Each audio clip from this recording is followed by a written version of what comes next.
गिनती अध्याय 32। ढाई गोत्र का यरदन के इस पार बस जाना। रूबेनी और गादियों के पास बहुत से जानवर थे। जब उन्होंने याजेर और गिलाद देशों को देखकर विचार किया कि वह पशुओं के योग्य देश है, तब मूसा और एलियाजर याजक और मंडली के प्रधानों के पास जाकर कहने लगे, अतारोत, दिबोन, याजेर, निमरा, हेशबोन, एलाले, शबाम, नबो और बोन नगरों का देश जिस पर यहोवा ने इजराइल की मंडली को विजय दिलाई है, वह पशुओं के योग्य है और तेरे दासों के पास पशु है। फिर उन्होंने कहा, यदि तेरा अनुग्रह तेरे दासों पर हो तो यह देश तेरे दासों को मिले कि उसकी निज भूमि हो, हमें यरदन पार न ले चल। मूसा ने गादियों और रूबेनियों से कहा, जब तुम्हारे भाई युद्ध करने को जाएंगे तब क्या तुम यहाँ बैठे रहोगे? और इजराइलियों से भी उस पार के देश जाने के विषय जो यहोवा ने उन्हें दिया है तुम क्यों अस्वीकार करते हो? जब मैंने तुम्हारे बाप दादाओं को कादेश पढ़ने से कन्नान देश देखने के लिए भेजा, तब उन्होंने भी ऐसा ही किया था। अर्थात जब उन्होंने एशकोल नामक घाटी तक पहुंचकर देश को देखा, तब इजराइलियों से उस देश के विषय जो यहोवा ने उन्हें दिया था अस्वीकार करा दिया।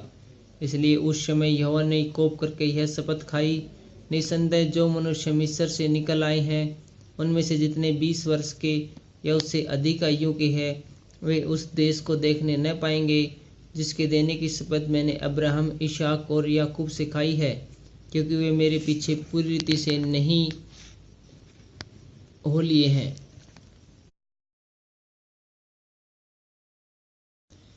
परंतु यपुत्रे कंजी का पुत्र कालेब और नून का पुत्र यहोशू, ये दोनों जो मेरे पीछे पूरी रीति से हो लिए हैं, ये उसे देखने पाएंगे। अतः यहोवा का कोप इजराइलियों पर भड़का, और जब तक उस पीढ़ी के सब लोगों का अंत न हुआ उन्होंने यहोवा के प्रति बुरा किया था, तब तक अर्थात 40 वर्ष तक वह उन्हें जंगल में मारे मारे फिराता रहा।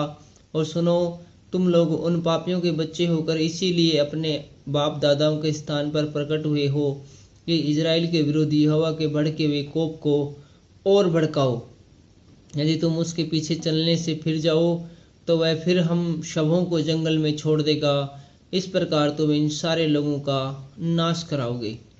तब उन्होंने मूसा के और निकट आकर कहा, हम अपने पशुओं के लिए यहीं भेड़शाला बनाएंगे और अपने बाल बच्चों के लिए यहीं नगर बसाएंगे, परंतु स्वयं इजराइलियों के आगे आगे हथियार बंद तब तक चलेंगे जब तक उनको उनके स्थान में न पहुंचा दे, परंतु हमारे बाल बच्चे इस देश के निवासियों के डर से गढ़ वाले नगरों में रहेंगे।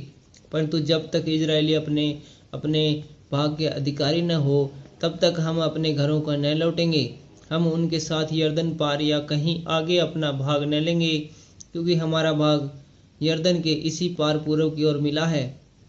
तब मूसा ने उनसे कहा, यदि तुम ऐसा करो, अर्थात यदि तुम यहोवा के आगे आगे युद्ध करने को हथियार बांधो और हर एक हथियार बंद यरदन के पार तब तक चले जब तक यहोवा अपने आगे से अपने शत्रुओं को न निकाले और देश यहोवा के वश में न आए, तो उसके पीछे तुम यहाँ लौटोगे और यहोवा के और इजराइल के विषय निर्दोष ठहरोगे, और यह देश यहोवा के प्रति तुम्हारी निज भूमि ठहरेगा। और यदि तुम ऐसा न करो तो यहोवा के विरुद्ध पापी ठहरोगे, और जान रखो कि तुमको तुम्हारा पाप लगेगा, और तुम अपने बाल बच्चों के लिए नगर बसाओ और अपनी भेड़ बकरियों के लिए भेड़शाला बनाओ, और जो तुम्हारे मुंह से निकला है वही करो।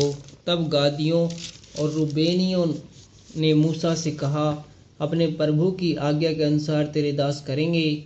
हमारे बाल बच्चे, स्त्रियां, भेड़ बकरी आदि सब पशु तो यहीं गिलाद के नगरों में रहेंगे, परंतु अपने प्रभु के कहे के अनुसार तेरे दास सब के सब युद्ध के लिए हथियारबंद यहोवा के आगे आगे लड़ने को पार जाएंगे। तब मूसा ने उनके विषय में एलियाजर याजक और नून के पुत्र यहोशू और इजराइलियों के गोत्र के पितरों के घरानों के मुख्य मुख्य पुरुषों को यह आज्ञा दी कि यदि सब गादी और रूबेनी पुरुष युद्ध के लिए हथियार बंद हमारे संग यरदन पार जाए और तुम्हारे वश में आ जाए, तो गिलाद देश उनकी निज भूमि होने को दे देना। परंतु यदि वे तुम्हारे संग हथियार बंद पार न जाए तो उनकी निज भूमि तुम्हारे बीच कन्नान देश में ठहरे। तो और तब गादी और रूबेनी बोल उठे, यहोवा ने जैसा तेरे दासों से कहलाया है वैसा ही हम करेंगे। हम हथियारबंद यहोवा के आगे आगे उस पार कनान देश में जाएंगे, परंतु हमारी निज भूमि यरदन के इसी पार रहे।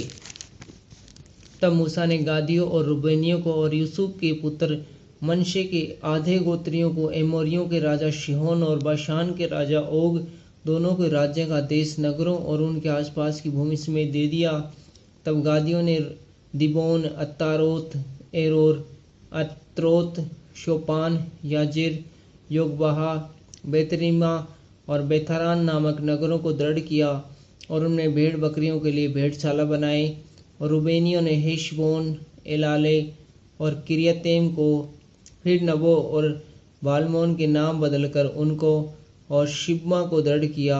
और उन्होंने अपने दृढ़ किए हुए नगरों के और नाम रखे।